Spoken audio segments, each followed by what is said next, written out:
Hey everybody, I'm Yvonne Williams with Back to Earth Creations, and in this video I would like to show y'all how to make these very fun, very lightweight, and very beginner friendly dapped and wire wrapped earrings. So let's get started.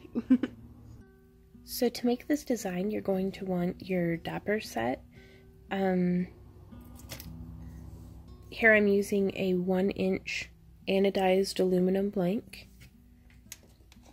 a rawhide mallet,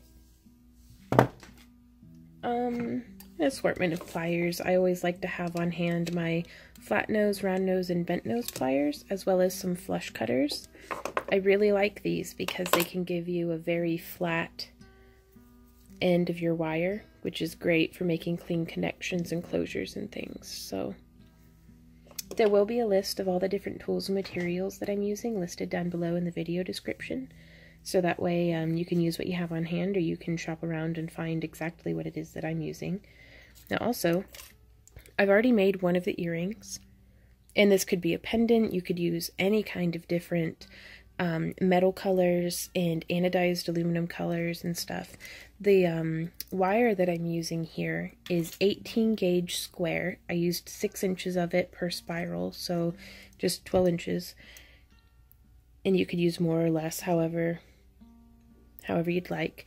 But I have 6 inches cut here. And I'm going to start by taking my round nose pliers and gripping as close to the tip of the pliers and as close to the tip of the end of the wire as I can. And I'm just going to start making a little... Sorry, the camera's having a heck of a time here. I have an idea. Just to hide the background for now. Just start getting it bent around. And you could have the spiral be very tight. I like to do a little bit of a loose, organic looking spiral to start with. And then once you have a good bit going, you can start using your fingers to twist it in. And I'm just twisting in all of the way. If I were making this for myself, I would have done these steps simultaneously, like I would have done both spirals at the same time, but I wanted to have an example on hand to show you what it was that we were making. Get the spacing, tweak it however you like. And I'm just going to bend the tail all the way down. And I'm separating it out just a little bit to put a little bit of a bend in it. Oops.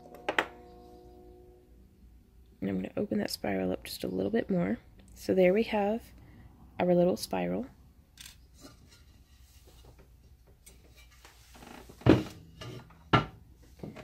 And on my block, let's see, maybe I can grab a ruler. I'm using for a 1-inch blank. I'm using the 1 3/8, no,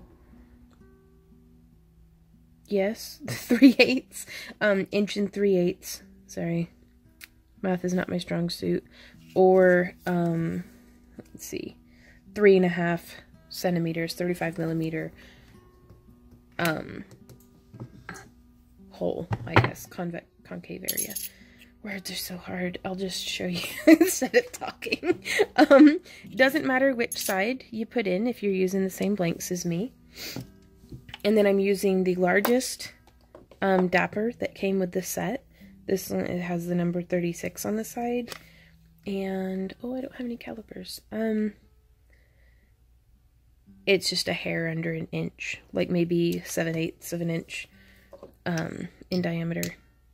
And I want that nice and level, just as level as we can make it. Let me turn this so that the camera can maybe get a better angle for y'all.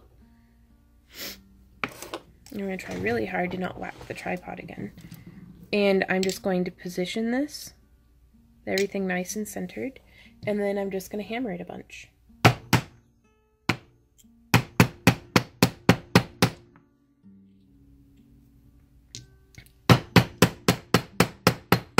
It's going to want to move around on you. That's okay. It does that.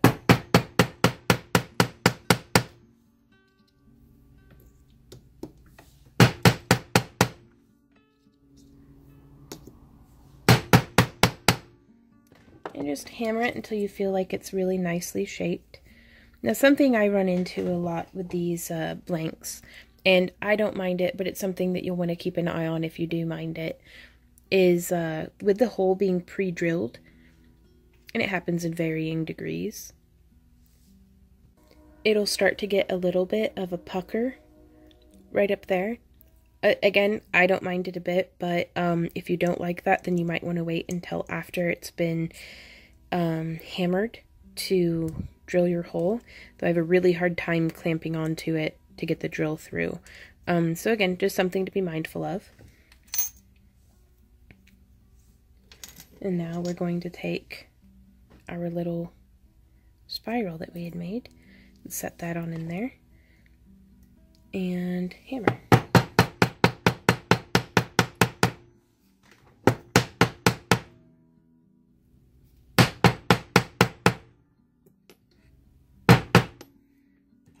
Now, it's not really evident how much that's shaping it. So what I'm going to do is I'm actually going to move over here to this other dapping block.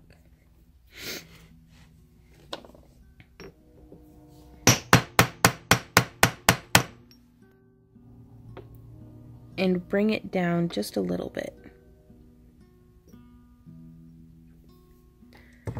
And this is why I like to work on my kind of tray, is I can just put my tools away immediately. And just move kind of down a bit. Until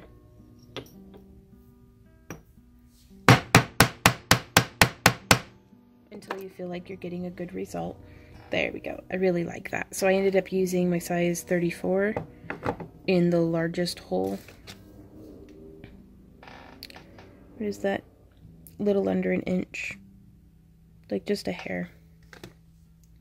Like 15/16, kind of just a hair under an inch. Oops. And fortunately, I'd meant to point this out, but it happened as a happy accident. Since they're earrings, I really enjoy having them be mirrored. So, as opposed to it being, you know, both of the spirals going in the same way, I like for them to be going in opposite directions. So that was a very happy accident / coincidence. And so now I am going to take my pliers, and even though this is really surface hardened the metal, and shout out to Parawire, they do such a good job. Like, I've had folks ask and be like, are you sponsored by Parawire? And it's like, I'm not. I'm just in total absolute love with their product, and I've been using it professionally for ages, but through all that hammering, that colored enamel is still on there. You can see it's worn away just a bit right here in the dead center from where I was just banging the crap out of it. But this was a gold enameled silver plated, so it's a gold colored enamel over the silver plating over a copper core. At least that's how I understand it, but it's held up really well. If you don't want to ever have to worry about any kind of enameling coming off, I do recommend using solid metals, like either a solid brass or solid copper or solid silver. You know, that's the only way that I know of being able to avoid it entirely.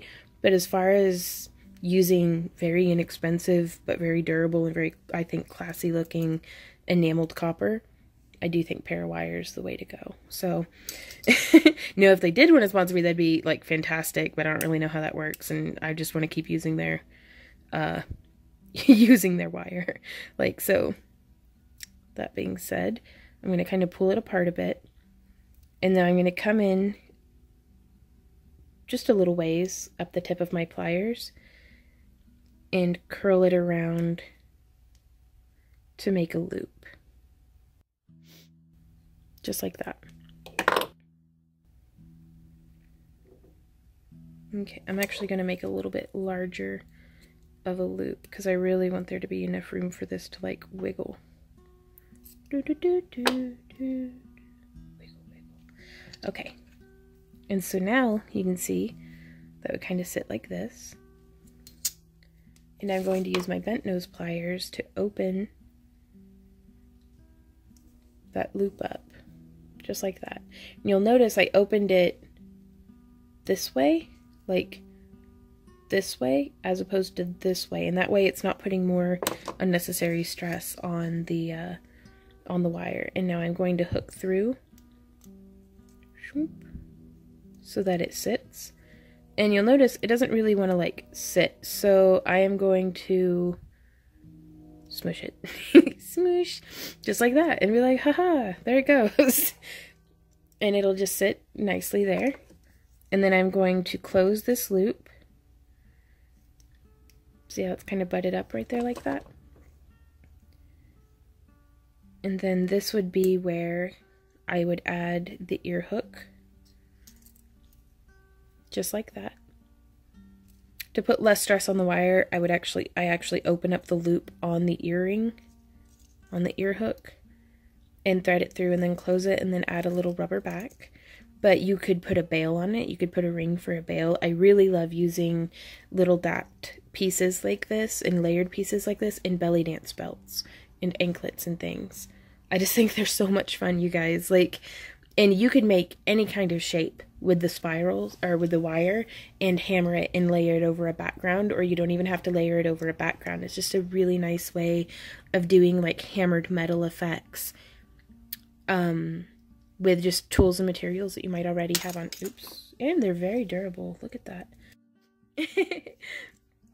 But yeah, you can just kind of layer the pieces together. Also, using a very similar concept, this is aluminum wire from Parawire. You could make a little bead cap, but we'll go over that in more detail in a future tutorial.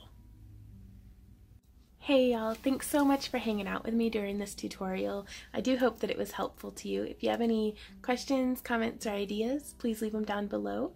Like I had mentioned, all of the different tools and materials, or at least the best links that I could find for them, will be listed down in the video description below, along with all of my social media links, my Patreon links if you're interested in becoming one of my very generous patrons and participating in my fairy house giveaways, my monthly craft crates, our digital download content, all sorts of behind the scenes stuff. But yeah, so be sure to check that out. Also, you can tag me on Instagram or post things to my Facebook wall if you guys make something and want to share pictures of it, and different things like that. But thank you guys again so much for spending your time with me, and until my next video, happy crafting, and I'll see y'all around.